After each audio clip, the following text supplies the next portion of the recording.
اب آپ اس مبارک سلسلے کا 8واں حلقہ سماعت فرمائیں۔ اور ساری دنیا سیدھی بات ہے کہ وہ برائی کی طرف جائے گی، تقریر سننے کے لیے کون آئے گا؟ تو مجھے بڑی شرمندگی ہے کہ میں نے آپ کو تکلیف بھی دی اور کچھ لوگ بھی نہیں آئے گے۔ بس یہی ہے کہ آپ عشاء کی نماز وہاں مسجد میں پڑھا دیں اور اس کے بعد دعا فرما دیں۔ بس آپ تو تشریف لے آئے، آپ کی بڑی مہربانی۔ لیکن جب آدمی ہی کوئی نہ ہو تو بندہ آخر تقریر کس کو کرے؟ اور مسجد میں وہ 2-4 آدمی جو ہوں گے وہ تو پہلے سے آپ کے معتقدین میں ہیں، ہمیشہ درس سنتے ہیں، تقریریں سنتے ہیں۔ بس ہم کہا ٹھیک ہے، مسجد میں تشریف لے گئے، عشاء کی نماز پڑھی تو بات ٹھیک سی بات تھی کہ وہاں یعنی زیادہ سے زیادہ 10 آدمیوں کو بجائے 20 آدمی ہو گئے۔ جب سلام پھیر کے سنتیں وغیرہ پڑھ لی اور دعا کا وقت آیا تو والد صاحب کھڑے ہو گئے۔ انہوں نے کہا کہ دیکھو بھائی 10 ہوں یا 20 ہوں، آپ آئے تو ہیں، اللہ کے نبی تو ایک آدمی کو جا کے قرآن سناتے تھے، میرے سامنے تو کم از کم 20 آدمی بیٹھے ہیں۔ تو اللہ نے والد صاحب کو بڑی آواز دی تھی ماشاءاللہ۔ تو انہوں نے جب قرآن شریف پڑھنا شروع کیا تو ایک گانے والی جو تھی وہ گا رہی تھی، تو اس کے کان میں آواز پڑی تو اس نے لوگوں سے پوچھا کہ یہ کیا آواز ہے؟ انہوں نے کہا ایک عالم ہے اور وہاں بھی تقریر ہے، مولوی شولی ملا شلہ قسم کا آدمی ہے، وہ قرآن پڑھ رہا ہے۔ انہوں نے کہا کہ میں تو قرآن کا مقابلہ نہیں کر سکتی، آپ لوگ جہنم جا سکتے ہیں، میں تو اللہ کے قرآن کا مقابلہ نہیں۔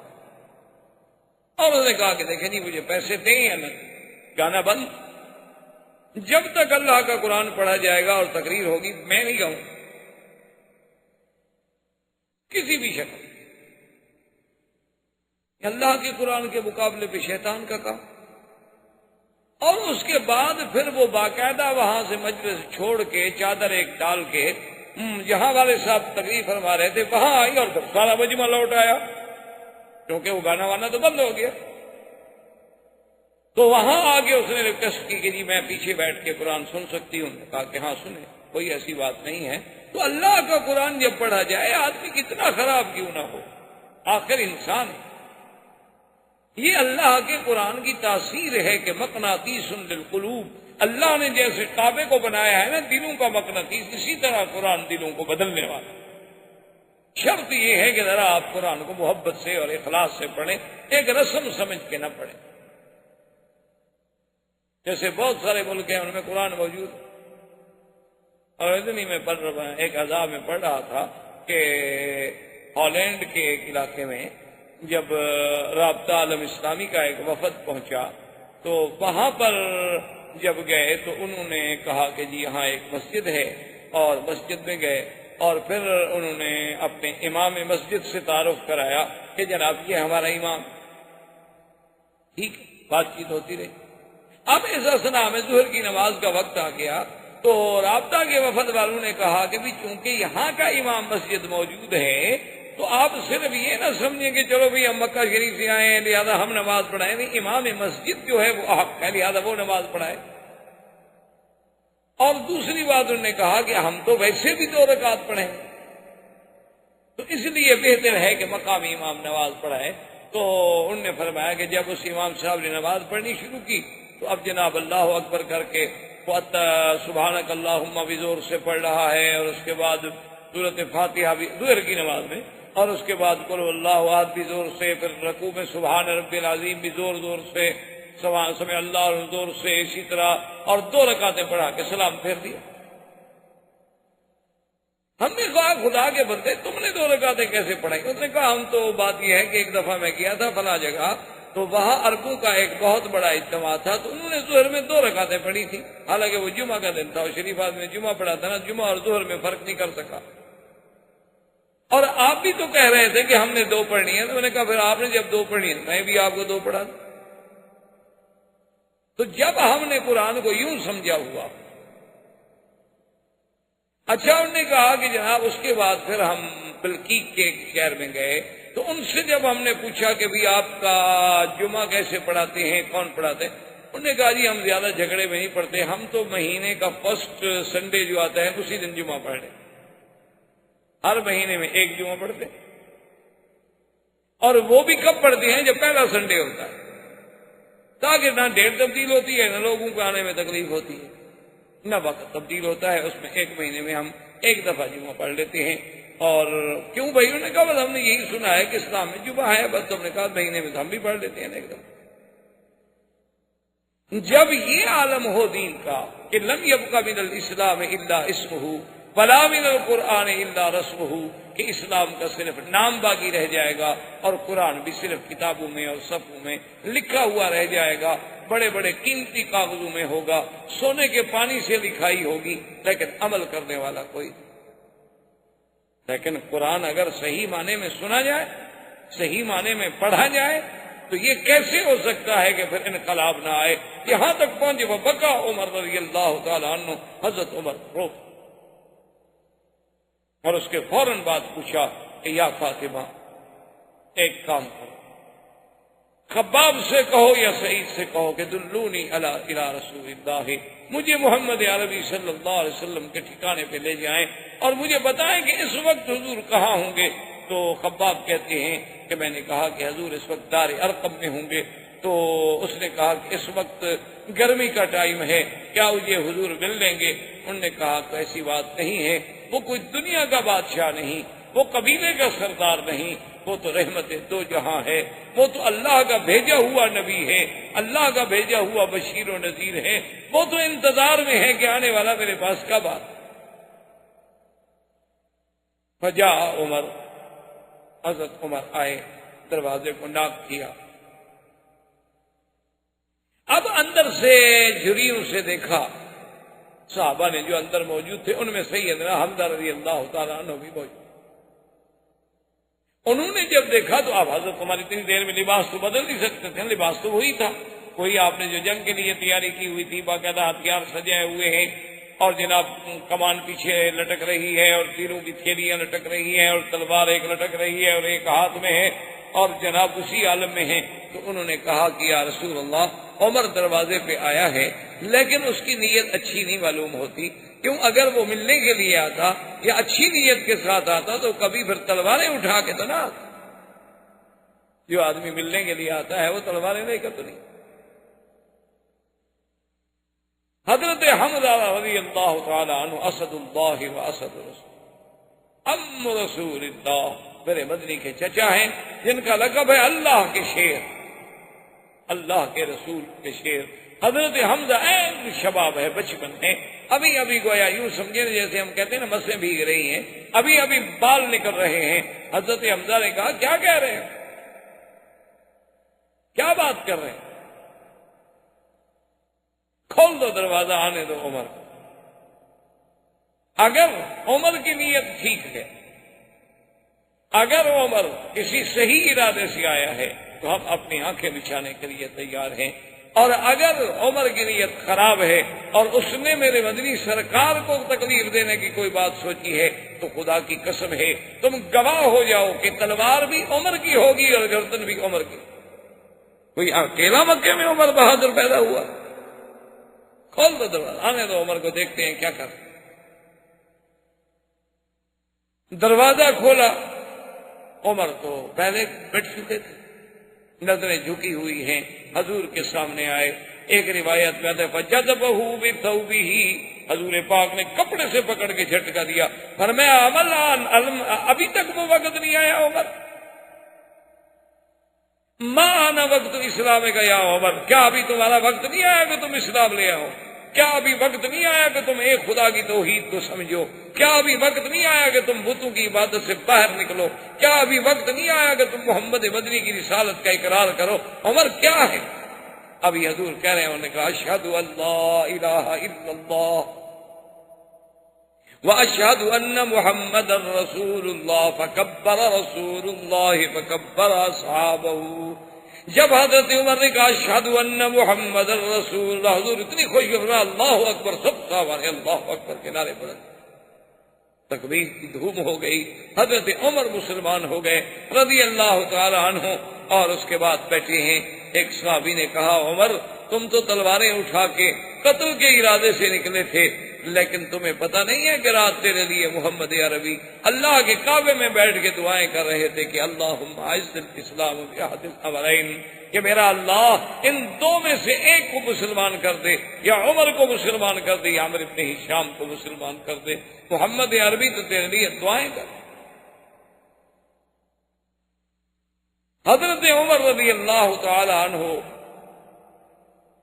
کے اسلام سے اتنی خوشی ہوئی صحابہ کو، اتنی خوشی ہوئی صحابہ کو کہ جس کا کوئی تصور نہیں، اور بلکہ ایک روایت میں ہے کہ جبریل اور انہوں نے آگے کہا کہ یا محمد آج تو آسمانوں پر اللہ کے فرشتے بھی خوشی کر کہ اسلم عمر مسلمان ہو، وہ جبار جو سب سے بڑا دشمن تھا، جو سب سے بڑا مخالف تھا، جو سب سے بڑا معارض تھا، آج وہ بھی اسلام لے آیا۔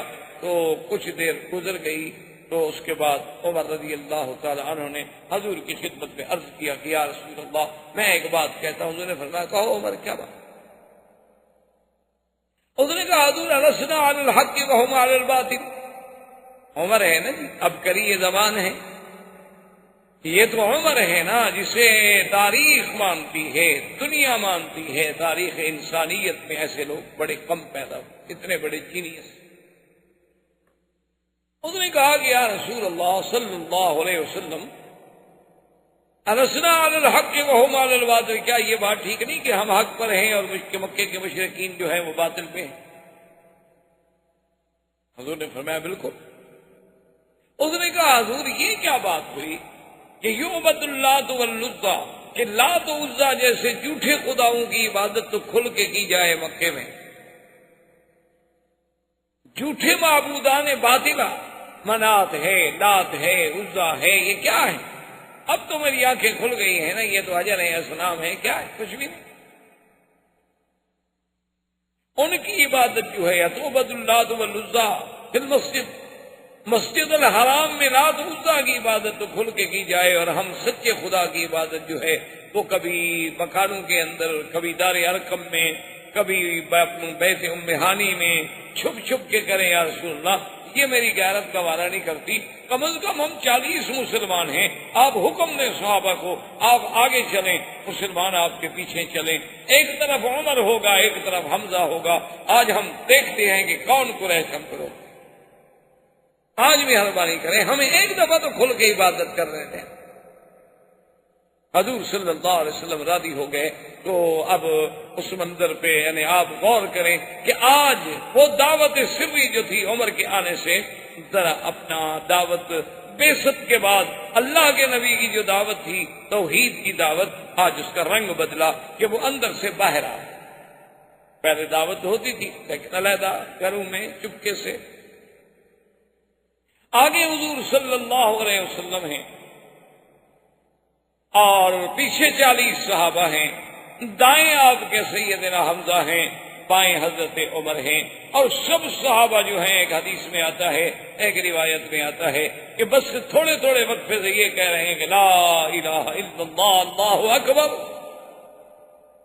لا الہ الا اللہ، اللہ اکبر، یہ کہتے ہوئے بڑھ رہے ہیں۔ اسی پہ اقبال نے کہا تھا نا، اگرچہ بت ہیں جماعت کی آستینوں میں، مجھے ہے حکم اذان لا الہ الا اللہ۔ حضرت عمر ساتھ ہیں، اور قریش کو پتہ چلا، انہوں نے کہا کہ اسلم عمر مسلمان ہو گیا۔ اب قریش بھاگ کے آ رہے ہیں، روسائے قریش ہے، ابی جہل ہے، ابی لہب ہے، عتبہ ہے، عتیبہ ہے، شیبہ ہے، ربیعہ ہے، ولید بن المغیرہ ہے، عقبۃ بن ابی معیط ہے، امیہ بن خلف ہے، ابی بن خلف ہے، بڑے بڑے روسائے قریش، بڑے بڑے سادات قریش ہیں۔ ان کو جب پتہ لگا تو گھروں سے نکل آئے، آگے دیکھا، اور پھر جناب اس زمانے میں جب 40 آدمی اللہ کا نام لینے والے ہوں، ہماری طرح تو نہیں نام لیتے تھے، وہ تو پورے مکے کی گلیاں گونج رہی تھی، اللہ کا حرم گونج رہا تھا، مکے کے پہاڑ گونج رہے تھے، معلوم ہوتا تھا کہ پہاڑ بھی ساتھ ذکر کر رہے ہیں اور اللہ کا نام لے رہے ہیں، اور صحابہ کی جماعت چلی جا رہی ہے کہ لا الہ الا اللہ، اللہ اکبر، اللہ اکبر، اور سارے قریش کھڑے ہیں حیران ہو کے، دیکھ رہے ہیں کہ یہ کیا ہو گیا، یہ کیا ہو، کیسا انقلاب آ گیا۔ جب بالکل مسجد الحرام کے قریب آئے تو عمر نے کان جہیر صوت، حضرت عمر بڑے بلند آواز، بڑا اللہ نے انہیں یعنی جبروت، طاقت، قوت، صلاحیتوں سے نوازا تھا، اتنی آواز میں شدت تھی کہ کبھی اگر بعض مورخین تو ایسا بھی لکھتے ہیں کہ عمر کبھی اگر غصے میں آ کے دھاڑ دیتے تھے تو عورتوں کے حمل گر جاتے، لیکن یہ بات ہمیں کسی حدیث میں نہیں۔ بہرحال اتنا کوئی شک نہیں کہ بلند آواز۔ حضرت عمر کھڑے ہو گئے، قافلہ رک گیا، اور کفار قریش کو مخاطب ہو کے کہا کہ اس نے کہا کہ سودائے قریش، روسائے قریش، سن لو، اگر تم میں سے کسی کو شک ہو ابن خطاب پر تو سن لو تم بھی کہ اشہد ان لا الہ الا اللہ واشہد ان محمد رسول اللہ، اور اس کے بعد میں تمہیں کہتا ہوں آگے بڑھو اگر آج تم نے اپنے بچوں کو یتیم کرانا، اور آج جس کو یہ شوق ہو کہ اس کی عورت بیوہ ہو جائے، بچے یتیم ہو جائے، تو عمر کی تلوار کا مقابلہ۔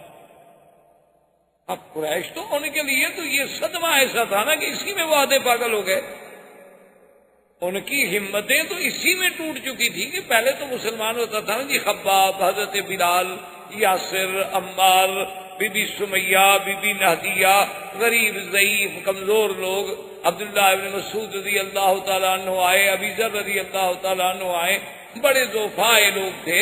عمر تو آخر ایک قریش میں سے ایک بہت بڑے ستون تھے، تو ان کے لیے تو پہلے ابھی وہ اس حیرت سے نہیں نکلے تھے، لیکن مقابلہ کریں تو کیسے کریں۔ حضرت عمر رضی اللہ تعالی عنہ نے آپ کی قیادت میں حضور صلی اللہ علیہ وسلم سرکار کی غلامی میں آئے، مکے میں آ کے ذکر اللہ کا نام ہوا، عبادت کی گئی، نمازیں پڑھی گئیں، اور اس کے بعد پھر مسلمان حضور صلی اللہ علیہ وسلم کے ساتھ اسی طرح جس انداز میں آئے تھے واپس اپنے اپنے گھروں کو چلے گئے۔ اب قریش نے کہا کہ دار الندوہ میں میٹنگ بلاؤ، یہ تو بڑا مشکل مسئلہ ہو، اب کیا کریں؟ دار الندوہ میں جب جمع ہوئے، بڑے بڑے سردار جمع ہوئے، انہوں نے کہا کہ اب مشورہ کریں، اب ہمارے پاس کیا حل ہے، یہ تو حضرت عمر بھی مسلمان ہو گیا۔ انہوں نے کہا ایسا کرتے ہیں کہ آج ایک نئی تجویز رکھتے ہیں حضور صلی اللہ علیہ وسلم کے سامنے۔ انہوں نے کہا جی وہ کیا تجویز ہے؟ انہوں نے کہا ایک نئی تجویز پیش کرتے ہیں حضور صلی اللہ علیہ وسلم کے سامنے، اور ہمیں بالکل یقین ہے کہ اس تجویز پہ اللہ کے نبی جو ہیں وہ مان جائیں۔ حضور صلی اللہ علیہ وسلم تشریف لائے، آپ کو بلایا گیا۔ رؤسائے کفار قریش نے کہا کہ یا محمد صلی اللہ علیہ وسلم، آج ہم نے ایک نیا اقتراح، نئی تجویز رکھی ہے جو امید ہے کہ آپ کو بڑی پسند آئے گی، اور یہ روز کا جو جھگڑا ہے یہ بھی ختم، اور ایسی تجویز ہے کہ آج تک ہم نے آپ کے سامنے نہیں رکھی، اس پہ مہربانی کر کے آپ بڑے ٹھنڈے دل سے غور کریں۔ اس نے فرمایا ٹھیک ہے، کہو کیا بات۔ انہوں نے کہا کہ بات یہ ہے کہ ہم نے اب یہ فیصلہ کر دیا ہے کہ آپ اور ہم صلح کر لیتے ہیں، ایک دن جو ہے آپ ہمارے خداؤں کی عبادت کریں، اور ایک دن ہم آپ کے خدا کی عبادت کرتے ہیں، صلح کر لیتے، جھگڑا ختم کر۔ فرفض رسول اللہ نے فرمایا کیا کہہ رہے ہیں؟ انہوں نے کہا اچھا حضور اگر آپ کو یوں منظور نہیں نا، چلو ایسا کریں، ایک دن جو ہے آپ ہمارے آلہہ کی تعظیم کریں، عبادت کریں، ان پہ آپ سلام کریں، ان پہ آ کے مسا کریں، انہیں چومیں چاٹیں، اور 8 دن جو ہے نا ہم آپ کے خدا کی عبادت کریں گے۔ دیکھو ہم 8 دن، آپ ایک دن۔ حضور نے فرمایا یہ بھی قبول نہیں۔ انہوں نے کہا اچھا حضور ہم ایک قدم اور آگے بڑھتے ہیں کہ آپ ایک دن عبادت کریں، ہم 1 مہینے تک آپ کے خدا کی عبادت کریں۔ حضور نے فرمایا یہ بھی قبول نہیں۔ انہوں نے کہا کہ اچھا جناب ہم اس سے بھی اور آگے جاتے ہیں، آپ 1 دن کے لیے ہمارے خدا کی عبادت کریں، ہم 1 سال تک آپ کے خدا کی عبادت کریں، چلو مسئلہ ختم کرو، جھگڑا تو نہ ہو نا۔ حضور نے فرمایا بدبختو تم کیا سمجھ، 1 دن عبادت کرو یا 1 گھڑی عبادت کرو، بندہ تو کافر ہو گیا۔ غیر اللہ کی عبادت جو ہے وہ یہ تو نہیں ہے نا کہ جیسے آج کل مسلمان ہیں نا جی ماشاءاللہ، وہ بھی باہر تبوت شاہ حسین، ایک فارسی میں محاورہ مشہور ہے کہ ہر تبوت پہ شاہ حسین کہنے کے لیے ہماری قوم تیار ہے، ان کو حضرت حسین کی شہادت سناؤ یہ رونے لگ جاتی ہے، ان کو کہو یزید بہت بڑا بہادر تھا، بہت بڑا ایڈمنسٹریٹر تھا، پھر بھی خوش ہو جاتی ہے، اچھا آدمی بڑا اچھا تھا، منتظم تھا، دیکھو نا اتنا بڑا حادثہ ہو گیا، کنٹرول کیسے کیا، کوئی گڑبڑ کی؟ ہلنے نہیں دیا کسی کو. تم ایک سید کو مار کے دیکھ لو, اس پہ بھی حاضر ہیں, تعریف کرنے کے لیے تیار ہیں ماشاءاللہ. ان سے کہو ماشاءاللہ کہ جناب کل نماز پڑھیں گے, بارش آ جی, کہیں گے بہت اچھی بات ہے. اور کہیں گے جی رات اچھی فلم لگی ہو, کہیں ٹھیک ہے جی ادھر بھی چلیں, کوئی ایسی بات نہیں, دونوں راضی رہیں, اللہ بھی راضی رہے, شیطان سے بھی تعلق قائم رہے. صبح کو پی اور شام کو توبہ, رند کے رند رہے اور مسلمانی بھی نہ گئی. ماشاءاللہ مسلمان بھی ہیں, وہ تو رات کو پیتے ہیں نا, دن کو تو نماز پڑھتے ہیں. تو اس لیے ان کو سمجھ, حضور نے فرمایا ظالمو کیا کہہ رہے ہو. اللہ کے قرآن کی یہ سورت جو تھی نا, قل یا ایھا الکافرون لا اعبد ما تعبدون ولا انتم عابدون ما اعبد ولا انا عابد ما عبدتم ولا انتم عابدون ما اعبد لکم دینکم ولی دین. اللہ نے فرمایا میرے بدنی کھڑے ہو کے برات کا اعلان کر دیں کہ کافروں کیا لا اعبد ما تعبدون, میں تو ہرگز عبادت نہیں کر سکتا ان چیزوں کی جن کی تم پوجا کرو. اور تم کیا کرو گے کہ ایک دن اگر اپنے خدا کو پوجو گے تو پھر میرے خدا کو عبادت کرنے کا کیا مطلب ہوا. یہ کیا بات ہوئی کہ قبر پہ بھی سجدہ اور خدا کے گھر پہ بھی سجدہ. یہ کیا بات ہوئی کہ یا اللہ تو بھی رحم فرما اور یا علی تو بھی مشکل کشائی کر دے, یا رب العالمین, یا ارحم الراحمین, اور یا دستگیر, اور یا معین الدین اجمیری. یہ کیا تماشا ہے, یہ کوئی دین تو نہیں ہے. لکم دینکم ولی دین, پھر تمہیں تمہارا دین مبارک, مجھے میرا. تمہیں تمہارا طریقہ مبارک, ہمیں ہمارا طریقہ مبارک. ہم اپنی بات پہ رہیں گے, تم باطل کو نہیں چھوڑنا چاہتے ہو اور اللہ کے نبی سے تقاضا کرتے ہو کہ وہ حق کو چھوڑ دے. اب کافر اس سے بھی ناکام ہو کہ بھئی یہ بات بھی ہماری نہ چلی. اب ہم نے تو بڑا اچھا راستہ نکالا تھا, اسی لیے جیسے ہوتا ہے نا جی, آج کل لوگ کہتے ہیں کہ دیکھو نا جی, بہرحال دیکھیں آپ لوگ اتنے سخت مولوی بھی نہ بنا کریں, ہم بھی آپ کی تقریریں سننے کے لیے آ جاتے ہیں, تو کبھی کبھی آپ بھی ہمارے ساتھ چلے جایا کریں, کوئی خاص فرق نہیں پڑتا. آدمی تھوڑا سا نرم ہونا چاہیے. یہ جو سختی ہے نا مولویوں میں کہ ہر وقت دین اور ہر وقت نماز اور ہر وقت روزہ اور ہر وقت اللہ کا نام اور ہر وقت داڑھی رکھو, ہر وقت مسواک کرو, یار یہ کیا ہے. بس ایک دفعہ آپ نے کہہ دیا, پڑھے لکھے لوگ ہیں, سمجھدار ہیں, ہمارا دین قبول کرنے کو جی نہیں چاہتا, یہی بے عین ہی کافر کہتے ہیں. اس لیے قرآن نے کہا وَدُّوا لَوْ تُدْهِنُوا فَيُدْهِنُونَ. اللہ نے فرمایا میرا نبی, کافر تو یہ چاہتے ہیں کہ ذرا تم نرم ہو جاؤ تاکہ وہ بھی نرم ہو جائیں. لو تدہنوا, دہن کہتے ہیں جب کسی چیز کو تیل لگا لو نا ذرا جلدی سے نرمی سے رسی نکل جاتی ہے. تو اللہ نے فرمایا کہ یہ تو چاہتے ہیں کہ ذرا آپ نرم ہو جائیں, تھوڑا سختی نہ کریں, تھوڑا ان کو اجازت دے دیں کہ اپنے اور وہ بھی تھوڑے سے فرمایا فلا تطع المکذبین. حضرت خبردار, کبھی کسی جھوٹے کی اتباع نہیں. اللہ کے دین میں کوئی لچک نہیں, عقیدے میں کوئی لچک نہیں, توحید میں کوئی لچک نہیں. لچک ہوتی ہے دنیاوی معاملات میں, لچک ہوتی ہے اخلاق میں, ایانت میں. اللہ کے دین کے عقیدے تو نہیں بدلے جا سکتے لچک میں. اللہ تبارک و تعالیٰ کے پیغمبر نے جب ان کی اس بات کو بھی ٹھکرا دیا تو اب انہوں نے سوچا کہ بھئی اس میں بھی ہم ناکام گئے, تو اب اور کوئی حل نکالیں کہ اللہ کے نبی کا ہم مقابلہ کر سکیں. تو اب ابو جہل بدبخت نے ایک اور بات سوچی.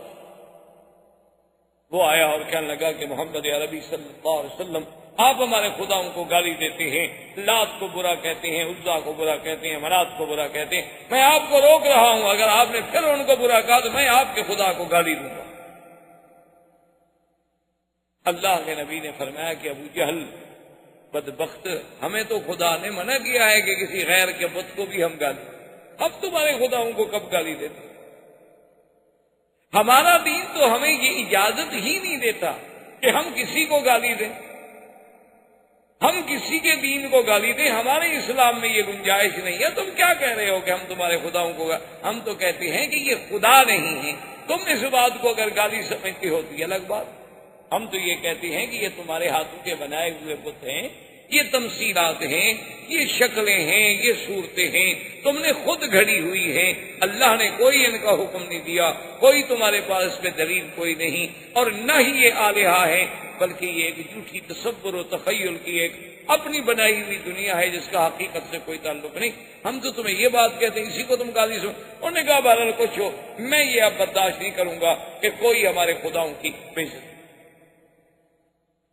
اب بات اور تقابل میں آ گئی. اللہ تبارک و تعالیٰ کے نبی، اللہ تبارک و تعالیٰ کے نبی پر ایمان لانے والے وہ اپنی بات میں جمے ہوئے ہیں اور کفر نت نئے بہانے سوچ رہا ہے کہ کس طرح مسلمانوں کو اپنے اسلام سے ہٹایا. اللہ تبارک و تعالیٰ آپ کو مجھے اسلام پہ قائم و دائم رکھیں.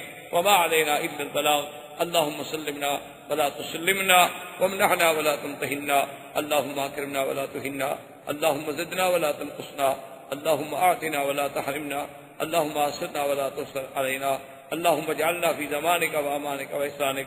صلی اللہ تعالی علی خیر خلقہ سیدنا محمد وعلی آلہ وصحبہ اجمعین. الحمد للہ رب العالمین والصلاة والسلام على اشرف الانبیاء وسید المرسلین سیدنا محمد وعلی آلہ واصحابہ اجمعین. برادران اسلام، محترم بھائیوں، عزیز بچوں، الحمدللہ کئی دنوں سے ہم نے اپنے دروس کا سلسلہ جو ہے وہ سیرت نبی پاک، سیرت رسول پاک صلی اللہ علیہ وسلم کا آغاز کیا ہوا ہے. حضور صلی اللہ علیہ وسلم کی سیرت طیبہ تو اتنی عظیم ہے، اتنی جامع ہے، اور اس قدر اس میں واقعات ہیں کہ اگر کوئی انسان بلکہ تمام انسان بھی مل کر کوشش کریں کہ ہم حضور صلی اللہ علیہ وسلم کی سیرت طیبہ کا احاطہ کر سکیں تو نہیں کر سکتے. کیونکہ اللہ نے جس پیغمبر کو ساری نبوتوں کے بعد خاتم النبیین بنایا ہو، جس پیغمبر کو اللہ نے امام الانبیاء والمرسلین کے مرتبہ سے سرفراز فرمایا ہو، جس اللہ نے حضور کی نبوت کو قیامت تک کے لیے جاری فرمایا ہو، تو جب دنیا ختم ہوگی، بندے ختم ہو جائیں گے، لیکن حضور کی سیرت کا باب جو ہے وہ ختم نہیں ہو سکتا. یہ تو ہماری سعادت ہوتی ہے کہ ہم بھی اس میں شریک ہو جائیں، کچھ بیان کر کے، کچھ بیان سن کے. تو ہم نے اس موضوع پر، اس مقام پہ ہم پہنچے تھے کہ بعثت کے بعد، یعنی حضور کا دور مکی زندگی جو ہے، کیونکہ حضور صلی اللہ علیہ وسلم کی بعثت کے بعد آپ کے 13 سال جو ہیں وہ مکی زندگی سے تعلق رکھتے ہیں، اور ہجرت کے بعد 10 سال جو ہے وہ مدنی زندگی سے تعلق رکھتے ہیں. کیونکہ میرے آقا سرکار دو عالم صلی اللہ علیہ وسلم کی عمر مبارک جو ہے ایک روایت کے مطابق 65 سال ہے اور ایک روایت کے مطابق 63 سال ہے. 2 روایتیں ملتی ہیں ہمیں احادیث کی کتابوں میں. بعض صحابہ نے آپ کی عمر جو ہے وہ 65 سال نوٹ فرمائی ہے اور بعض نے 63 سال. اصل میں دونوں روایتوں میں تضاد نہیں ہے، کوئی تعارض نہیں ہے. یہ تو جو لوگ فن حدیث کو نہیں سمجھتے ان کے لیے مشکل ہو جاتی ہے کہ دیکھو جی ایک حدیث پاک میں 63 ہے اور ایک میں 65 ہے، 2 سال کا فرق ہے، ہم کس حدیث کو سچا مانیں اور کس کو غلط مانیں. وہ ان الجھنوں میں پڑ جاتے ہیں، حالانکہ یہ الجھن والی بات ہی نہیں ہوتی. جو لوگ فن حدیث سے واقف ہیں اور جو لوگ عادات عرب پر نظر رکھتے ہیں وہ جانتے ہیں کہ کبھی کبھی عرب جو ہیں قصور کو نہیں گنتے اور کبھی کبھی جو ہے قصور کو بھی پورا گن لیتے ہیں. کیا مانا؟ مثلا 1 سال اور 4 مہینے تو 4 مہینے نہیں گنتے. جیسے آپ کے ہاں بھی ایک رواج ہے کہ آپ نے کسی کا 1,10,555 روپے دینے ہونا، وہ کہتے یار ٹھیک ہے بس 1,10,000 چھوڑو، بس راؤنڈ فگر کی بات کرو. تو ہمارے ہاں بھی یہ چیز ہے، عرب میں بھی یہ چیز ہے اب حضور صلی اللہ علیہ وسلم کی پیدائش چونکہ ربیع الاول میں ہوئی تو نئے سال سے تو 3 مہینے گزر گئے تھے، اس لیے بعض راویوں نے اس ربیع الاول والے سن کو گنا ہی نہیں، جو باقی پورے سال تھے وہ بتلا دیے، اور 12 ربیع الاول کو ہی وفات ہوئی تھی، تو جب 2 سال نہ گنے جائیں تو 63 سال ہوگی، اور جنہوں نے ان کو بھی پورا سال شمار کیا تو 65 سال ہو گئی، حالانکہ حدیثیں دونوں صحیح ہیں۔ تو 65 سالہ زندگی مبارک جو ہے وہ یوں ہے کہ پہلے تو پیدائش کے بعد آپ 40 سال تک مکے میں تھے، لیکن نبوت نہیں ملی تھی۔ اللہ کے علم میں تو حضور کی نبوت کے فیصلے ہو چکے تھے، لیکن حضور صلی اللہ علیہ وسلم کو مبعوث نہیں فرمایا گیا، وحی نازل نہیں ہوئی، حکم نہیں دیا گیا۔ 40 سال کے بعد جب وحی اتری، اب حضور صلی اللہ علیہ وسلم نے مکے میں جو زندگی گزاری تو وہ 13 سال۔ جب سرکار کی عمر مبارک 53 سال ہو گئی تو آپ نے پھر ہجرت فرمائی مدینہ منورہ کے لیے، اور 10 سال زندگی مبارک کا حصہ جو ہے وہ مدینہ منورہ میں گزرا۔ اس لیے اب آپ کی زندگی کو 2 حصوں میں تقسیم کیا جاتا ہے، ایک حصہ مکی زندگی کہلاتا ہے اور ایک مدنی زندگی کہلاتا ہے۔ اسی لیے آپ دیکھا نہیں قرآن پاک جب پڑھتے ہیں ماشاءاللہ آپ دیکھتے ہوں گے کہ بعض صورتوں میں لکھا ہوتا ہے مکی صورت ہے اور بعض صورتوں میں لکھا ہوتا ہے کہ مدنی صورت ہے، تو اس کا معنی یہی ہوتا ہے کہ جو آیات کی ہجرت سے پہلے اتری ہیں مکی زندگی میں وہ مکی ہیں، اور جو ہجرت کے بعد اتری ہیں چاہے کہیں اتریں لیکن اتری وہ مدنی زندگی میں ہے، لہذا ان کو مدنی کہا جاتا ہے۔ تو حضور صلی اللہ علیہ وسلم کے یہ 13 سال جو تھے نا یہ بہت بڑے امتحان تھے، یہ اتنا بڑا امتحان تھا، اتنا بڑا امتحان تھا کہ جس کا آدمی سوچ نہیں سکتا، تصور نہیں کر سکتا۔ اسی لیے علماء نے لکھا ہے کہ جب بھی کوئی آدمی دین کا کام کرے گا تو اس کو لازماً علی منہاج النبوت کام کرنا پڑے گا کہ حضور کے عین طریقے پہ چلے۔ اب حضور صلی اللہ علیہ وسلم نے جب سب سے پہلے دعوتی انذار کا کام شروع ہوا تو وہ سارے دوست، وہ سارے رشتہ دار، وہ سارے اقارب، وہ سارے احباب جو تھے وہ دشمن بنے فوراً بنے، اور دشمنی کی بھی کوئی حد ہوتی ہے۔ آپ نے پچھلے دروس میں سن لیا ہے کہ کس طرح صحابہ کو انگاروں پہ لٹایا گیا، کس طرح صحابہ کو پھانسیوں پہ چڑھایا گیا، کس طرح صحابہ پہ ظلم و تشدد کے پہاڑ توڑ ڈالے گئے، لیکن اللہ کی شان ہے امتحان کی مدت طویل ہے، اور اللہ کا حکم ہے کہ میرے مدنی صلی اللہ علیہ وسلم خالص صبر کرنا ہے، کوئی جواب نہیں دیا۔ جب یہ تشدد اور ظلم حد سے بڑھا تو عقبۃ بن ابی معیط ایک شخص تھا، اس نے سوچا کہ میں کوئی حل نکالوں، کوئی راستہ نکالوں، لیکن نا جی آخر کوئی آدمی بھی عقل والا ہو، انسان ہو، تو کسی پہ ظلم ہوتا ہوا دیکھ کے آخر اس کا بھی تو کبھی نہ کبھی دل پسیج ہی جاتا ہے۔ اس کے دل میں بھی رحم آیا کہ آخر یہ رات دن کا تشدد جو ہے یہ کوئی مسئلے کا حل نہیں ہے، تو اس نے کہا میں دعوت کروں اور دعوت میں بلا کے اس مسئلے پر کوئی حل کریں، کوئی کوشش کریں، کوئی راستہ نکل آئے۔ اس نے بڑے بڑے لوگوں کو دعوت دی اور سرکار دو عالم صلی اللہ علیہ وسلم سیدنا محمد الرسول اللہ آقا انعامدار کو بھی دعوت دی، حالانکہ کافر ہے، مشرک ہے پکا۔ جب حضور صلی اللہ علیہ وسلم دعوت پہ آ گئے، لوگ بھی دعوت پہ آ گئے، تو حضور صلی اللہ علیہ وسلم چپ کر کے بیٹھ گئے۔ تو عقبۃ بن ابی معیط نے کہا کہ آقا میں نے آپ کو دعوت دی ہے، آپ آگے بیٹھیں اور سالہ طعام پہ بیٹھیں، کھانا کھائیں۔ آپ نے فرمایا واللہ لا، آپ نے فرمایا خدا کی قسم ہے میں تمہاری دعوت پہ کھانا نہیں کھاؤں۔ اب عرب کے لیے یہ بات جو تھی ایک بہت بڑا عیب تھی کہ مہمان گھر میں آئے، اسے دعوت دی جائے اور وہ کھانا نہ کھائے، یہ بہت بڑی بات تھی۔ ہمارے یہاں کے تو روایات الگ ہیں نا، ہمارے یہاں تو مہمان کھانا نہ کھائے تو ہم سمجھتے ہیں اچھا ہوا، بلا ٹل گئی، جان چھٹی، چلو ایک آدھا دفعہ رسمن کہہ دیتے ہیں، حالانکہ عرب روایات اس کے بالکل الٹ۔ اسی لیے آپ نے دیکھا نہیں کہ حضرت سیدنا ابراہیم الخلیل علیہ السلام کے جب مہمان آئے تو فوراً آپ نے بچڑا ذبح کیا، بھونا، اس کو اٹھا کے لائے، بیوی ساتھ ہے، خود ساتھ ہیں، خدمت کے لیے خود کھڑے ہوئے ہیں، اور رکھا وقربہ الیہم فقال الا تاکلون، کہا بھی آؤ کھائے۔ اب وہ چپ کر کے بیٹھے ہوئے ہیں۔ فاوجس منهم خیفۃ، ابراہیم علیہ السلام ڈر گئے، انہوں نے کہا یہ کھانا جو نہیں کھا رہے پر یہ دوست نہیں۔ تو پھر انہوں نے بتایا، انہوں نے کہا ابراہیم الخلیل آپ نہ ڈریں، ہم تو اللہ کے فرشتے ہیں، ہم تو کھاتے ہی نہیں نا، ہم تو کھانے سے پاک ہیں، اور آپ نے تو پوچھا ہی نہیں ہم سے، اور آپ چپ کر کے چلے گئے اور فوراً بچھڑا ذبح کر کے تشریف لے آئے۔ تو اب آپ کو تسلی ہوئی۔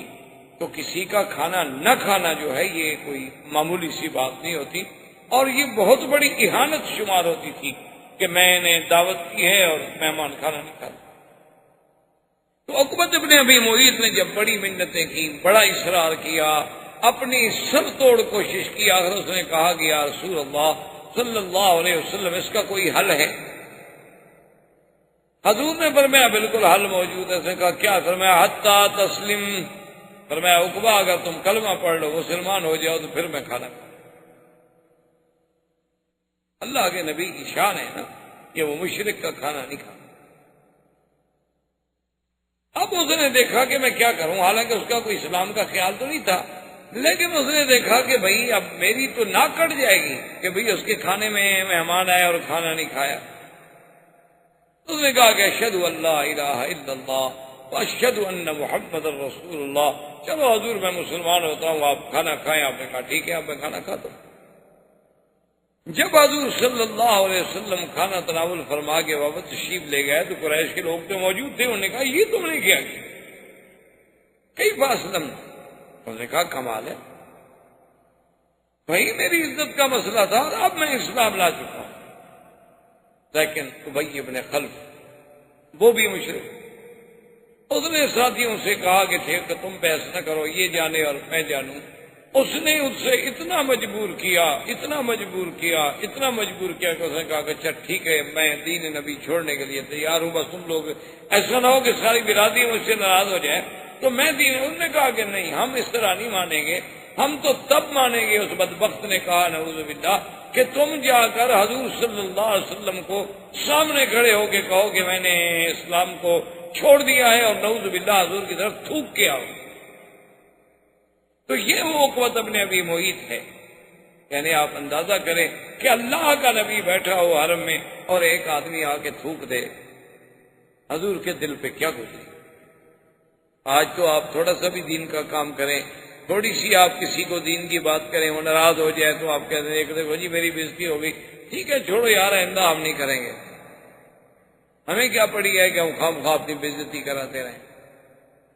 لیکن اللہ کے نبی کا مقام دیکھیں اور اس کے ساتھ دشمن کا انتقام دیکھیں کہ وہ بدبخت آتا ہے، سامنے کھڑے ہوتا ہے اور تھوکتا ہے اور چلا جاتا ہے۔ اسی کے بارے میں قرآن پاک میں آیا کہ ابی ابن خلف جب مرا اور اللہ کا عذاب اس پہ شروع ہوا تو قرآن نے اس آیت میں اشارہ کیا ہے یا ویلتا لیتنی لم اتخذ، یا ویلتا لیتنی لم اتخذ فلانا خلیلا لقد اضلنی عن الذکر بعد اذ جاءنی وکان الشیطان للانسان خذولا، کہ وہ حسرت کرے گا، تندم کرے گا اور کہے گا ہائے کاش اس بندے کو میں دوست نہ بناتا، اس کی بات میں نہ مانتا، میں اسلام کو نہ چھوڑتا، میں حق کی صداقت کو قبول کرنے کے بعد راستے سے نہ ہٹتا، لیکن اسی شخص نے مجھے بہکایا، اسی نے مجھے بھٹکایا اور اسی نے مجھے صراط مستقیم سے علیحدہ کر دیا۔ اور شیطان تو چاہتا یہی ہے کہ انسان کو ذلیل ذلت میں ڈالے۔ ان تمام واقعات کے بعد قریش نے ایک اور مشورہ کیا، انہوں نے کہا کہ یہ ہے کہ حضور صلی اللہ علیہ وسلم کے گھر کے قریب دیکھو بھی کس کس کے گھر ہیں۔ تو ابی لہب کا گھر بالکل قریب تھا، اسی طرح اور کفار قریش کے کچھ لوگ تھے جن کا گھر جو ہے حضور صلی اللہ علیہ وسلم کے گھر کے بالکل قریب تھا۔ تو ان بدبختوں نے یہ طے کر لیا کہ اپنے گھر کا کوڑا کرکٹ گندگی جتنی ہے نا سب جا کے حضور کے گھر کے آگے ڈال دیا کرو روزانہ۔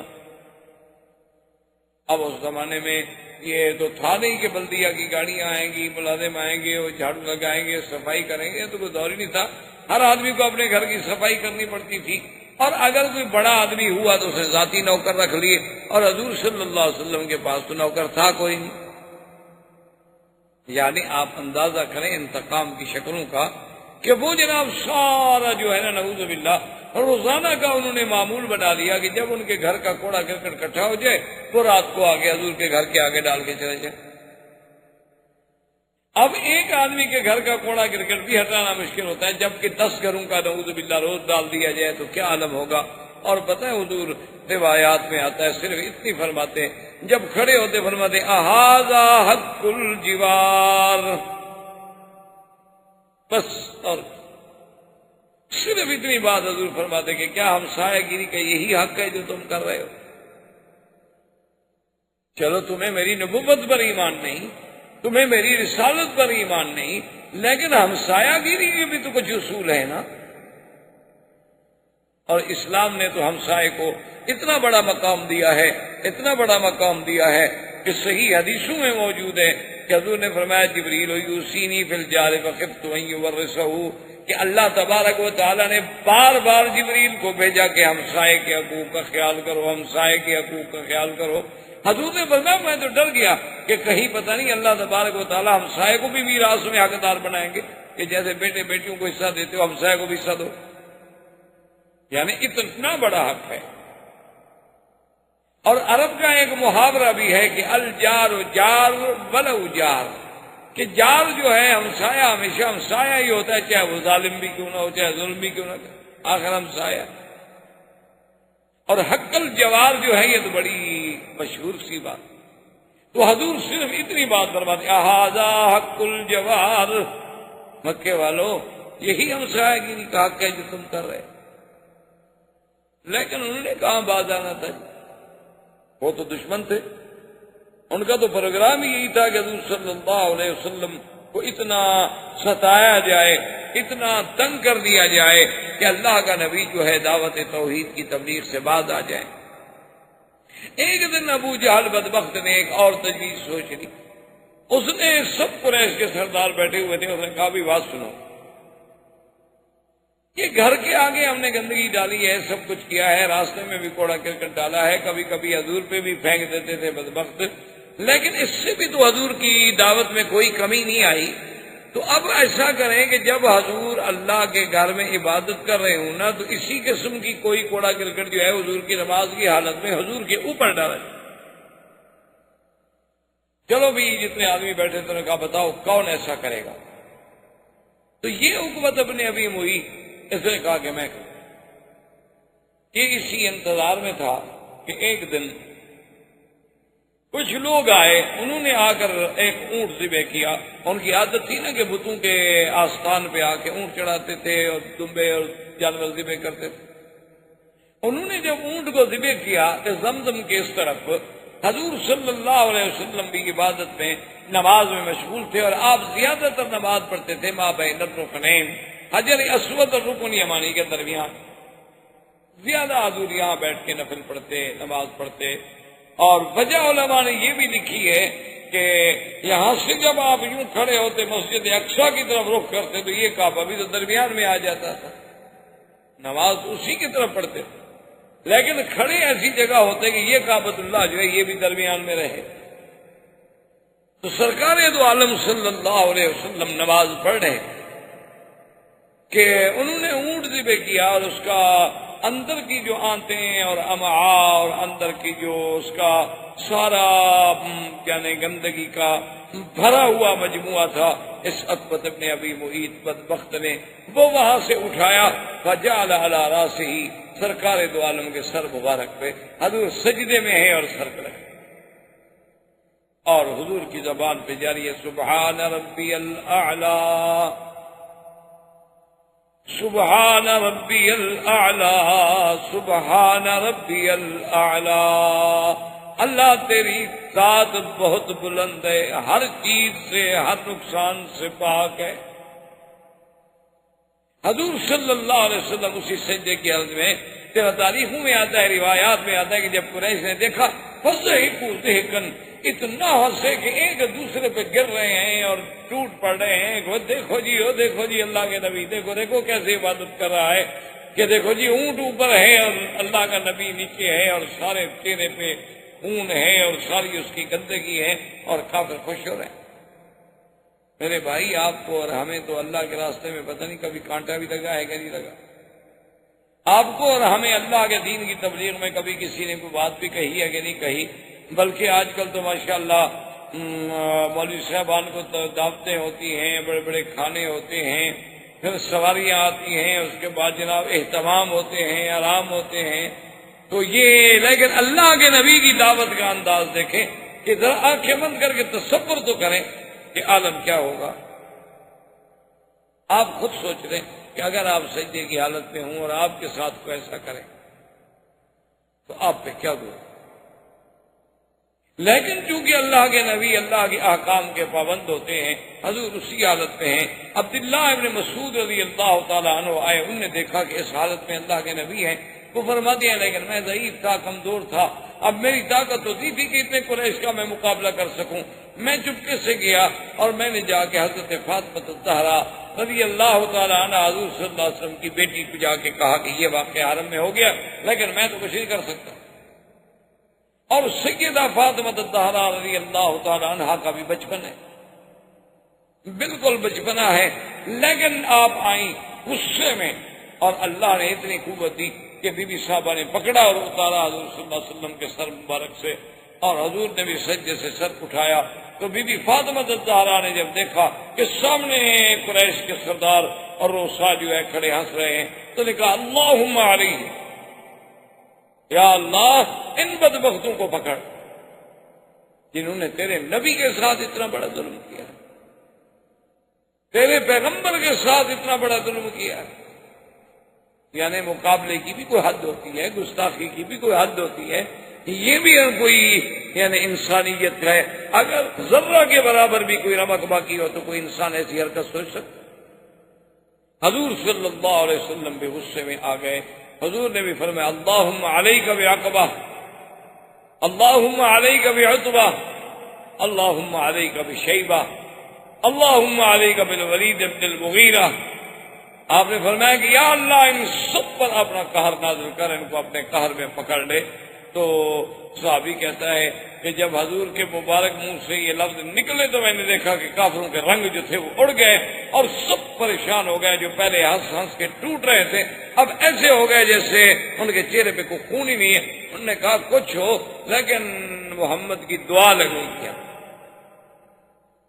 نبی نہیں مانتے لیکن دعا بد دعا سے ڈرتے، نبوت کا اقرار نہیں کرتے لیکن بد دعا سے اتنی ڈرتے ہیں کہ انہوں نے کہا کہ بالکل ہم نہیں بچ سکتے۔ اب انہوں نے بالکل خائف بھی ہوئے، چپ بھی کر گئے۔ حضور صلی اللہ علیہ وسلم نے اس کے علاوہ کوئی بات نہ کی، آ کر کافروں سے کچھ نہیں کہا، چپ کر کے آپ گھر تشریف لے گئے اور اسی طرح اپنی عبادات میں مستمر رہے، یعنی جو عبادت کا، دعوت کا، تبلیغ کا سلسلہ تھا وہ جاری۔ ابو جہل نے اب پھر ایک دفعہ دار الندوہ میں سارے قریش کو جمع کیا، اس نے کہا کہ بھی ہماری تو کوئی ترکیب جو ہے وہ کارگر نہیں ہو رہی،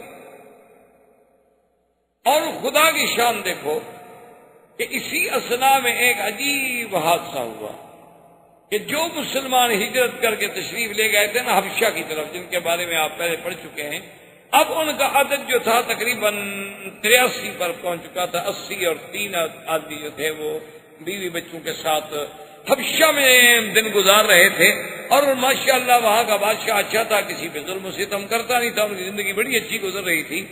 لیکن ان کو اطلاع ملی کہ بھئی مکے کے قریش جو ہیں وہ تو مسلمان ہو گئے، تو صحابہ بڑے خوش ہوئے، انہوں نے کہا بھی جب ہماری قوم مسلمان ہو گئی، قریشی مسلمان ہو گئے، تو اب ہم حبشے میں کیوں مہاجروں والی زندگی گزاریں، چلو واپس اپنے ملک میں چلتے ہیں۔ حالانکہ اس کی وجہ کیا تھی یاد رکھیں کہ سورۃ النجم جب اتری اور حضور صلی اللہ علیہ وسلم نے تلاوت کی، اس میں بھی 2 روایت۔ ایک روایت مبارک میں تو یہ آتا ہے کہ حضور جب سورۃ النجم پڑھ رہے تھے تو شیطان نے ان کے دل و دماغ میں یہ جملے بھی ڈال دیے کہ تلک الغرانی کلکلا ان شفاعتہن ترتجا.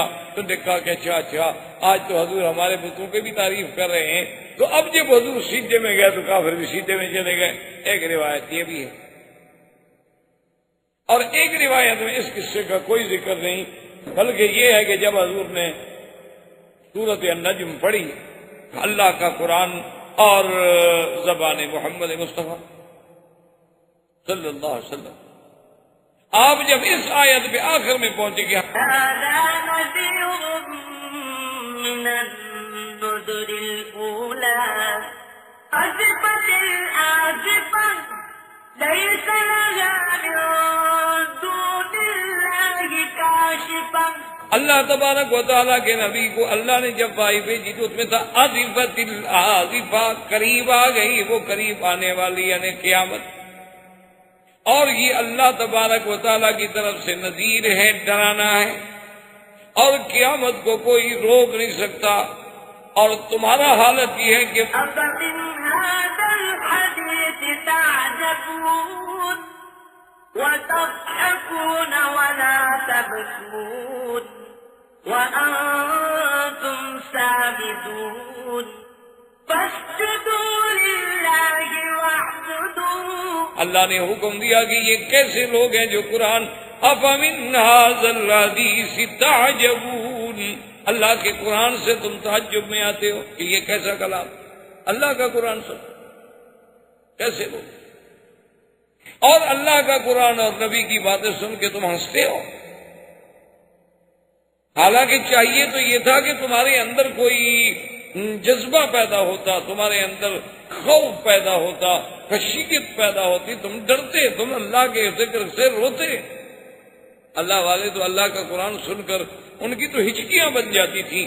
اور کبھی کبھی یہ بھی ہوتا تھا، حدیثوں میں موجود ہے کہ کبھی کبھی ایسی آیت بھی اتری ہے کہ حضرت عمر ایک آیت سن کے بیمار ہو جاتے تھے، بستر سے اٹھ نہیں سکتے تھے، لوگ آتے تھے عیادت کرنے کے لیے کہ کیا حال ہے، خیریت ہے.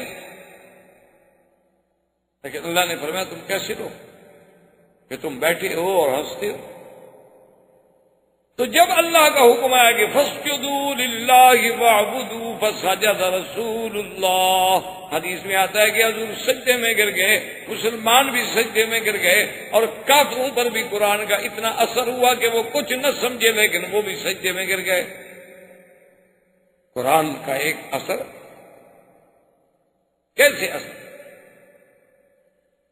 ہمیں کچھ دوستوں نے سنایا کہ ایک دفعہ، پہلی دفعہ جب قاری عبد الباسط، اب تو وہ بھی فوت ہو گئے، اللہ ان کی قبر پہ رحمتیں فرمائے، وہ جب پاکستان میں تشریف لائے تو ایک علاقے میں انہیں دعوت دی گئی تلاوت قرآن کے لیے. اور وہ جب آتے تھے تو بڑے بڑے اجتماع ہوتے تھے، لاکھوں کے قرآن سننے کے لیے لوگ آتے تھے، بڑے بڑے قاریوں کے اجتماع ہوتے تھے. اور ایک عجیب منظر ہوتا تھا کہ رات کا سما ہے اور اللہ کے قرآن کی تلاوت ہو رہی ہے، اور پوری دنیا سے، ملک سے چنے ہوئے قاری آ رہے ہیں، اور ہر قاری کا پھر اپنا ایک انداز. تو وہاں پر ایک رافضی تھا، ایک شیعہ تھا، جو اس علاقے کا بہت بڑا سردار بھی تھا، اور اس علاقے کا وہ ایک سیاسی لیڈر بھی تھا، اور اس علاقے میں صوبائی وزیر کے لیول کا بھی آدمی تھا، عہدے کا. تو وہ نہ آیا دعوت. تو اس سے جا کے ایک وفد ملا، انہوں نے کہا کہ جناب آپ کیا کر رہے ہیں، چلو تقریریں ہوں، جلسے ہوں تو پھر بھی ہے. وہ اصل میں تھا رافضی شیعہ تھا. تو پھر تو چلو تو آپ نہ جائیں کہ چلو بھی اہل سنت کا جلسہ ہے، ممکن ہے ہمارے بارے میں کوئی سخت لفظ کہیں گے، اور یہاں تو کوئی مقصد ہی نہیں، یہاں تو صرف تلاوت قرآن ہوگی، اب کوئی اردو کا، کوئی اپنی زبان کا، کوئی تقریر کا تو ایک لفظ بھی نہیں ہوگا. انہوں نے کہا کہ بھائی ٹھیک ہے، لیکن سنیوں کا پروگرام ہے اور پھر ہم قرآن سمجھتے نہیں ہیں، ہمیں عربی تو آتی نہیں. وہ سیاسی آدمی تھا نا، اس نے بہانہ بنایا، انہوں نے کہا ہم تو قرآن سمجھتے نہیں. تو بغیر سمجھے ہوئے سننے کا کیا فائدہ جب آدمی سمجھ نہ سکے. انہوں نے کہا جی بغیر سمجھنے کے بھی اللہ پاک ثواب تو دیتے ہیں. مجبور کیا لے آئے. تو وہ بھی چونکہ اس علاقے کا ایک انتہائی اہم آدمی تھا، اس اسٹیج پہ بیٹھا تھا، تو سب قاری پڑھتے. اب قاری عبد الباسط کی جب باری آئی، اور قاری عبد الباسط نے جناب جب قرآن شریف پڑھنا شروع کیا اور وہ رنگ اور سما بنا نا جی، تو وہ اتنا بے ہوش ہوا کہ مسجد میں اپنی میز سے، کرسی سے گر کے نیچے جا. اسے فتح کوئی نہیں تھا کہ میں کہاں پڑا ہوں، کہیں ٹوپی پڑی ہے، کہیں کچھ پڑا ہے، اور جناب وہ مٹی میں پڑا ہوا ہے، لوگوں نے اٹھایا، کیا ہو گیا؟ اس نے کہا مجھے نہیں پتا۔ اللہ کے قرآن کا ایسا اثر ہو رہا تھا کہ میں نے تو یہ سمجھا کہ پتہ نہیں ابھی عبد الباسط نے بس نہ کیا تو شاید عذاب کے فرشتے آ کے مجھے پکڑ لیں گے، میں تو ڈر کے مارے گر گیا۔ تو قرآن پاک کا تو ایک اثر تو ہوتا ہے نہیں، چاہے دوست ہو چاہے دشمن، کیونکہ دنیا کی کوئی طاقت اس کے اعجاز کا مقابلہ نہیں کر سکتی۔ تو یہ بات اصل میں حبشے میں پہنچی کہ بھئی قریش مکہ بھی سجدے میں گر گئے، حضور کے ساتھ نماز پڑھی، تم نے سمجھا مسلمان ہو گئے، حالانکہ وہ مسلمان تو نہیں ہوئے، تو ایک وقتی بات، ایک حادثہ، اتفاق۔ کچھ صحابہ بیچارے ہجرت کر کے گئے تھے جو حبشہ سے واپس آ گئے، لیکن جب مکے میں پہنچے آگے دیکھا بھی آگے تو وہی بات ہے جو پہلے تھی، پھر بیچارے کچھ لوٹ گئے اور کچھ عذاب سہنے کے لیے یہاں رہ گئے۔ تو اب قریش کے سردار نے، ابھی جہل نے، اس نے ندوہ میں میٹنگ کی، اس نے کہا کہ بھئی اب یہ معاملہ بہت حد سے نکل رہا ہے اور کسی حالت میں بھی ہم سے کنٹرول نہیں ہو رہا ہے، تو اس کے بارے میں بیٹھ کے غور کریں۔ بڑے غور و فکر کے بعد فیصلہ ہوا کہ مقاطعہ کیا جائے۔ مقاطعہ کا معنی سمجھتے ہیں بائیکاٹ۔ بھئی کیا بائیکاٹ کیا جائے؟ انہوں نے کہا کہ جی کوئی آدمی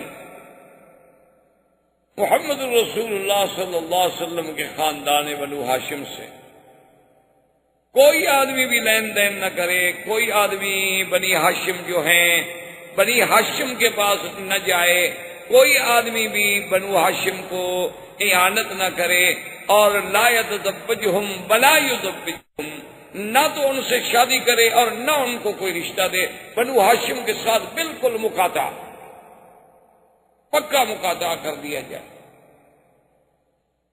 انہوں نے کہا جی کیوں؟ انہوں نے کہا اب اس کے علاوہ حل کوئی۔ اب جب مقاطعہ شروع ہوا حضور صلی اللہ علیہ وسلم سے تو ابی طالب کو بھی غصہ آیا۔ ابی طالب نے بنو عبد المطلب، بنی عبد مناف، بنو ہاشم کو بلا کے میٹنگ کی۔ اس نے کہا کہ دیکھو مکے والوں نے بیکاٹ کر دیا ہے محمد رسول اللہ صلی اللہ علیہ وسلم خاندان سے، تو بتاؤ تم ساتھ دو گے؟ انہوں نے کہا نہیں ہم تو ساتھ دیں گے۔ ٹھیک ہے چلو، مسلمان نہیں تھے سارے، انہوں نے کہا مسلمان ہوں نہ ہوں لیکن یہ تو ہم نہیں برداشت کر سکتے کہ اللہ کے نبی محمد رسول اللہ اور بنی ہاشم کو بھوکا مار دیا جائے، ہم تو ان کا ساتھ۔ جب ابو جہل کو پتہ چلا کہ بھی بنی عبد مناف، بنی ہاشم، بنی عبد المطلب یہ سب کے سب محمد عربی صلی اللہ علیہ وسلم کا ساتھ دینے کے لیے کھڑے ہیں، تو اس نے پھر میٹنگ کال کر دی۔ اس نے کہا بات سنو، اب ہمارا ان سب سے مقاطعہ ہے، ان تمام سے ہمارا مقاطعہ ہے۔ اور انہوں نے کہا ایسے بات نہیں چلے گی، فقط ابو صحیفۃ فعلقوها فی داخل الکعبۃ المشرفہ، ایک صحیفے پر انہوں نے شرط لکھ لی کہ بھی بنی ہاشم، بنی عبد مناف، بنی عبد المطلب ان کے ساتھ ملنا ملانا، کھانا پینا، بیچنا لینا دینا، نکاح رشتہ سب بند۔ اور یہ معاہدہ لکھنے کے بعد کعبہ شریف کے اندر اس کو لٹکا دیا۔ ان کی عادت تھی کہ کوئی اگر اہم قسم کا کوئی معاہدہ ہوتا تو یہ اس کو کعبۃ اللہ میں لٹکا دیا۔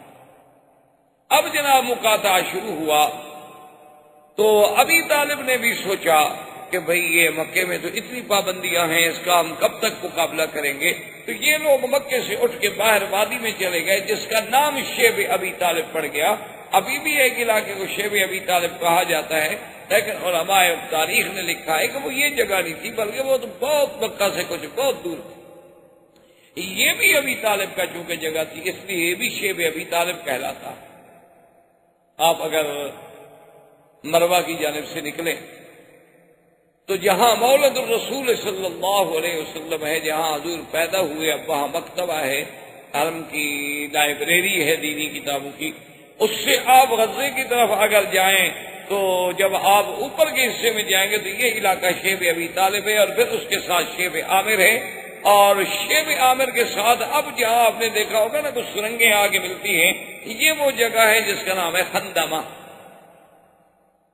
یہ وہ جگہ ہے خندمہ جس کے بارے میں تاریخ میں ایک بڑا مشہور جملہ ہے عربوں کے ہاں کہ اکرمہ فر من خندمہ، کہ اکرمہ جو تھا وہ فتح مکہ کے دن اسی خندمہ کی جگہ سے بھاگا، فرار ہو گیا۔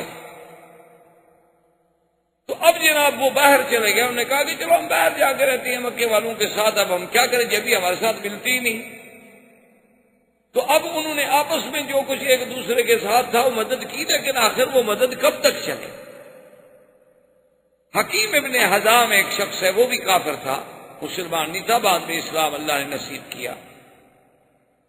اس کو جب پتہ چلا تو وہ تو اونٹ پر سامان لے کر، کھانے پینے کا سامان لے کے چلا، کبھی کچھ ہو جائے لیکن میں یہ پہنچاؤں گا بنی عبداللہ، بنی ہاشم کو اور بنی عبد المطلب کو، ہماری رشتے داری۔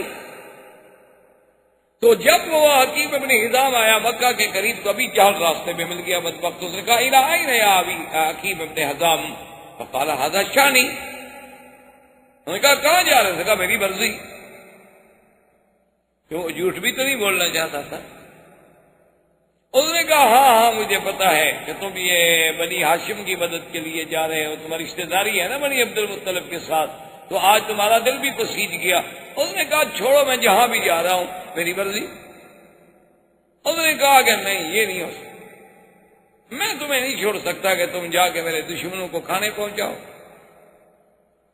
فجاء ابی البختری، ابی البختری نامی ایک شخص تھا، وہ بھی آ گیا، وہ بھی سرداروں میں سے تھا۔ اس نے کہا کیا بات ہے؟ حکیم بن نظام نے کہا کہ دیکھو میں جا رہا ہوں، اور یہ ابھی جہل کہتا ہے کہاں جا رہا ہے؟ میں نے کہا میری مرضی، میں جہاں جاؤں۔ تو اس نے کہا ابھی جہل سے، اس نے کہا ابھی جہل عجیب بات ہے، حکیم ابن حزام کوئی عام آدمی ہے، وہ بھی تو سردار ہے، کیا تم ہر آدمی کے گلے میں لگ رہے ہو؟ تو وہ حر ہے، آزاد ہے، اس کی مرضی جہاں جائے۔ انہوں نے کہا نہیں یہ تو میرے دشمنوں کو کھانے خوراک پہنچانے کے لیے جا رہا ہے، اور ہم نے تو ان کا حصار کیا ہوا ہے، اقتصادی بائیکاٹ کیا ہوا ہے ان کے ساتھ، اور ہم ان کو تکلیف دینا چاہتے ہیں، اگر ان کو خوراک پہنچتی رہے تو تکلیف تو ختم ہو گئی۔ لیکن ابی البختری نے کہا، اس نے کہا ابی جہل ہٹ جاؤ۔ ابی جہل نے کہا نہیں ہٹوں گا۔ تو ابی البختری نے مارا ابی جہل کو، ابی جہل وہاں سے شرمندہ ہو کر اس نے کہا تم کون ہو کہ ہر سردار کا راستہ روکتے ہو؟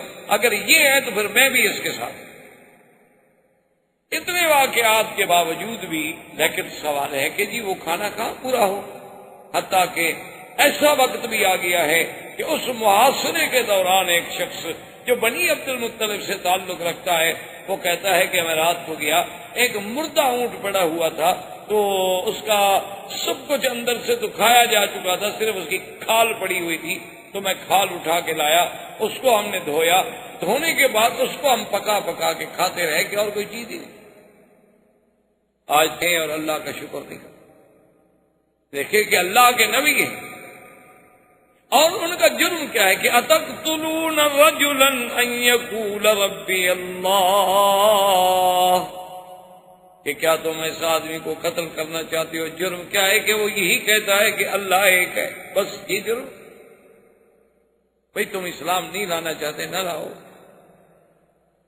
یہی کافروں کی الٹی منطق ہے، یہی وہ کافروں کی ابتدائی آفرینت سے لے کر آج تک الٹی منطق ہے کہ اگر خود کوئی بات کریں تو کہتے ہیں جی یہ تو حریت ہے، انسانی حقوق کی بات ہے، ہر انسان کے حقوق ہیں، لیکن کیا وہ حقوق مسلمانوں کے نہیں ہیں؟ کیا مسلمان انسان نہیں ہے؟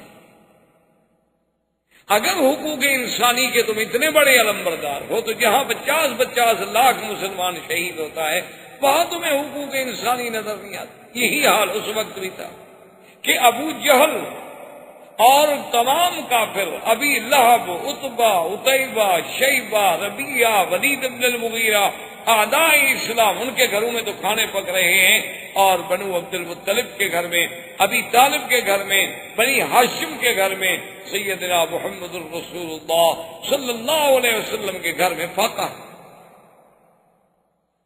اسی لیے علماء نے لکھا ہے کہ جس عالم کی تقریر پر یا جس جماعت کی تحریک پر، تنظیم پر، کام پر کوئی مخالف نہ ہوں، سب راضی ہوں، تو سمجھ لو کہ وہ حق کی جماعت نہیں، کیونکہ اگر سب راضی ہوتے تو پھر تو حضور پہ راضی ہوتے، حضور سے بڑی شان کس کی ہے؟ سب راضی ہوتے تو پھر تو صحابہ پہ راضی ہوتے۔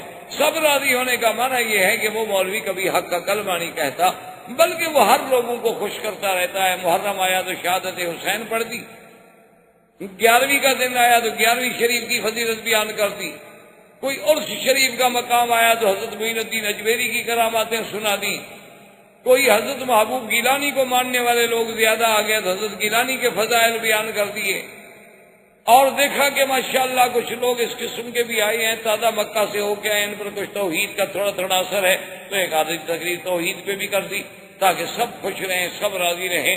تو صرف اس قسم کے لوگ مداہن ہوتے ہیں، اللہ کے دین کو صحیح بیان نہیں کرتے، ورنہ حق بات بیان جب آپ کریں گے، اگر 10 آدمی راضی ہوں گے تو 2 تو ناراض ضرور ہوں۔ جب مقاطعہ کی اتنی بڑی صورت ہو گئی تو ایک دن بیٹھے بیٹھے عمرو بن ہشام ایک شخص تھے، اس کے دل میں خیال آ گیا کہ کتنا بڑا ظلم ہے کہ بھئی ہم سب کھانے کھائیں، سودے لیں، اور پھر ابو جہل کیا کرتا کہ باہر سے کوئی قافلہ تجارتی آ رہا ہے تو راستے میں پہنچ جاتا کہ اچھا بھی یہ کتنے کی ہے بوری؟ اس نے کہا 100 ریال۔ اس نے کہا میں 200 دیتا ہوں، لیکن بڑی عبد المطلب کو نہیں دینی۔ وہ سارا خرید لیتا، اسٹاک کر لیتا۔ لیکن میرے آقا سرکار دو عالم اس تکلیف کے باوجود، اس تنگی کے باوجود، اس جو کے باوجود اپنی دعوت پہ، اپنے مشن پہ قائم۔ مجال ہے کہ ایک دن بھی حضور کی دعوت پہ تھوڑا سا کمزوری آئی، اس نے سوچا، اس نے کہا کہ چلو میں اکیلا تو کچھ نہیں کر سکتا۔ وہ آیا پھر حکیم ابن حزام کے پاس، اس نے کہا یار یہ بڑا ظلم نہیں ہے؟ اس نے کہا ہم کیا کریں؟ اس نے کہا وہ صحیفہ جو انہوں نے لکھ کے کعبہ شریف میں لٹکایا ہوا ہے نا، اس صحیفے کو پھاڑ ڈالتے ہیں، کہتے ہیں بھی ختم کرو، یہ کیا غلط معاہدہ ہے؟ انہوں نے کہا ہم 2 آدمی بھی کیسے پھاڑ سکتے ہیں؟ ادھر تو قبیلہ ہیں، اتنے بڑے قبیلے ہیں، ہم 2 آدمی کے۔ انہوں نے کہا چلو ایسا کرتے ہیں کہ چلو کوشش کرتے ہیں کہ ایک آدھا آدمی ہمارے ساتھ اور بھی مل جائے۔ تو وہ زہیر کے پاس آئے، اس سے بات کی، اس نے کہا کہ اس مسئلے میں تو بھائی میرا بھی دل کہتا ہے میں تمہارے ساتھ۔ انہوں نے کہا دیکھو اب ہم 3 آدمی تو ہو گئے، لیکن شام جو تھا وہ آدمی بڑا سمجھدار تھا، وہ کہنے لگے یار 3 آدمی بھی کوئی اتنی بڑی طاقت نہیں ہوتی، کیوں نہ ہم ابو البختری سے بات کریں؟ ابو البختری کے پاس ہے، اس نے کہا میں بھی تمہارے ساتھ ہی، ہے تو واقعی زیادتی کی بات۔ ابو البختری نے کہا کہ عبداللہ بن اسود سے بھی بات کر، اس کے بعد نے کہا میں بھی تمہارے ساتھ ہی، یہ تو واقعی زیادتی ہے کہ بھئی ایک مقاطعہ کر دیا جائے اور زندہ انسانوں کو مار دیا جائے، ان کو خوراک نہ جانے دی جائے۔ تو اب یہ 5 آدمی آئے، اور جب مکے کے سردار دار الندوہ میں کعبۃ اللہ کے قریب بیٹھے ہوئے تھے تو ان میں سے ایک کھڑا ہوا اور اس نے کہا کہ اے قریش مکہ کے سرداروں، بات سن لو، اسلام لاؤ نہ لاؤ، دین نبی قبول کرو نہ کرو، لیکن یہ کسی کو حق نہیں پہنچتا کہ ان کا مقاطعہ کرے اور ان کے ساتھ بائیکاٹ کر دے اور حصار اقتصادی کر دے کہ دانا بند، کھانا بند، ہر چیز بند۔ یہ کیا ظلم ہے؟ ابو جہل اٹھا، اس نے کہا کیا کہہ رہے ہو؟ اس نے دبانا چاہیے، اتنے میں دوسرا کھڑا ہو گیا، اس نے بھی وہی شور کیا۔ تو ابو جہل کے بھی 1-2 ساتھی کھڑے ہوئے تھے، اس کا تیسرا کھڑا ہو گیا، اس کا ایک اور ساتھی کھڑا ہوا تو ادھر سے ابو البختری کھڑا ہو گیا۔ جب یہ 5 آدمی کھڑے ہوئے تو اب وہ بھی ڈر گئے، کیا کر بھی یہ بھی تو 5 آدمی ہیں اور یہ بھی تو قبیلے والے ہیں۔ اور انہوں نے کہا کہ دیکھو قریش مکہ دیکھ لو، ابھی ہم کعبہ شریف کے اندر جا رہے ہیں اور جو تم نے وہ صحیفہ لکھ کے لٹکایا ہے، وہ اللہ کے نبی کے خلاف جو تم نے معاہدہ لکھا ہے نا، ابھی ہم اس کو لاتے ہیں اور پھاڑتے ہیں تمہارے سامنے، جرأت ہے تو پھر ہمارا بھی مقابلہ کرو۔ ابو جہل بھی سمجھدار تھا، اس نے سوچا کہ یہ تو مسئلہ بڑھ جائے، یہ تو بائیکاٹ کے بعد جنگ شروع ہو گئی، اور اگر ایسی بات ہوگی تو حضور صلی اللہ علیہ وسلم کو تو یہ 5 قبیلے مفت میں مل گئے امدادی۔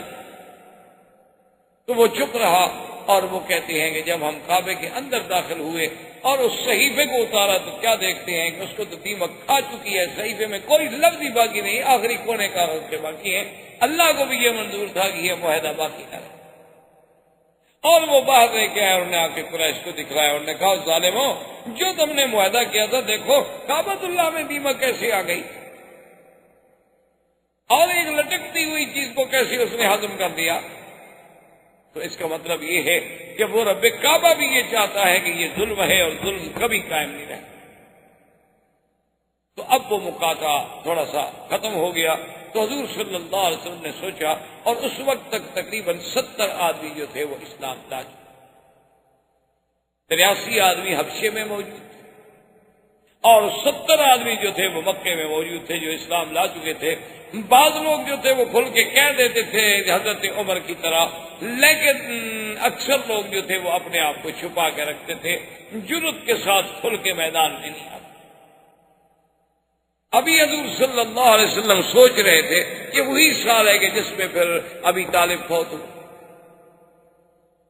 اب ابی طالب حضور کا سب سے بڑا معاون، سب سے بڑا خیر خواہ، سب سے بڑا ہمدرد، غم گسار کے جس نے 3 سال تک شیب ابی طالب نے گویا کہ قید کی زندگی تھی نا، کہ اسی شیب ابی طالب میں ہی رہنا ہے، اللہ کے نبی کے ساتھ بیٹھا رہا، اور حالانکہ قریش نے اس کے ساتھ تو بائیکاٹ نہیں کیا، اگر وہ وہاں نہ جاتے، حضور کی اعانت نہ کرتے تو مکے والے تو کچھ نہ کہتے ہوں، لیکن انہوں نے کہا کہ نہیں، اگر حضور سے بائیکاٹ تو میں بھی حضور کے ساتھ۔ لیکن خدا کی شان ہے، ہدایت کے دروازے اور ہدایت کے فیصلے میرے اللہ کے ہاتھ میں ہیں، وہ کسی کے ہاتھ میں نہیں ہوتے۔ کوئی ناز یہ نہ کرے کہ میں سید ہوں، میں عالم ہوں، عالم کا بیٹا ہوں، اللہ چاہے تو کسی جاہل کو بھی ہدایت دے دیں، اور نہ چاہے تو اللہ کے نبی کا چچا ہے ابی طالب، موت قریب ہے اور حضور تشریف لے آئے، حضور نے فرمایا قل کلمۃ احاج بها عند اللہ یا امی کل کلمۃ، میرے چچا ایک دفعہ تو پڑھ لو لا الہ الا اللہ محمد الرسول اللہ، ایک دفعہ تو کلمہ پڑھ لو، قیامت والے دن میں اللہ کے آگے کہنے والا تو بنوں کہ میرے چچے نے چلو کسی حال میں صحیح کلمہ پڑھا تو تھا، میرا اللہ مہربانی کرتے۔